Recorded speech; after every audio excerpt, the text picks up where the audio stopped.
सगळ्यांचं स्वागत आहे. तुम्ही मागच्या या व्लॉगमध्ये बघितलंच असन, आम्ही आळंदीमध्ये दर्शन घेऊन निघालो होतो आमच्या पुढच्या डेस्टिनेशनला. ऑन द वे आम्ही या हॉटेलमध्ये नाश्ता वगैरे पण केला आणि याचं इंटेरियर आणि टेस्ट पण खूपच भारी होती. मग आम्ही पोचलो होतो आमच्या मामाच्या घरी, कारण की तेच आमचं नेक्स्ट डेस्टिनेशन होतं.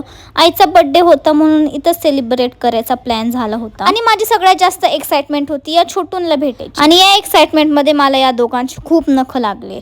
त्यानंतर मी आणि माझा भाऊ गेलो होतो बाहेर म्हणजे कुठे, आम्ही गेलो होतो केक घ्यायला, कारण की बर्थडे आहे तर केक कटिंग होणार. टिपिकल इंडियन मॉम सारखं आई पण बोलली होती केक वगैरे नको म्हणून, पण मलाच केक आवडतो मग आम्ही तो आणला. मग या दोघांना गेट पासूनच गोड गोड वास यायला लागला म्हणून ते दोघं मागं लागले होते, पण मी काय त्यांना केक दिला नाही कारण की ते त्यांच्यासाठी चांगलं नाहीये. बटरस्कॉच फ्लेवर आणला होता कारण की आईला तोच आवडतो. आता केक मधला आवडेल का नाही माहित नाही, पण आईस्क्रीम मधला तर आवडतो. आपले थोडेसे रिच्युअल्स वगैरे केले, केक कट केला. त्यानंतर आम्ही सगळे गेलो होतो स्वामी समर्थांच्या मंदिरात. चला आता तुम्ही पण पटकन दर्शन करून घ्या. घरी आल्यावर या लोकांची काय एक्साइटमेंट असते मला तेच समजत नाही. मस्त खेळत पण होते, त्यांच्यासोबत आम्ही खूप टाइम स्पेंड केला. जेवण वगैरे झालं, मग रात्री आम्ही असंच गप्पा मारत बसलो होतो आणि हा छोटूला काय समजत होतं आमच्याकडे बसून त्यालाच माहिती. मस्त ऐकत बसलेला. तर आजसाठी एवढंच. हा ब्लॉग आवडला असेल तर आता सबस्क्राईब करा.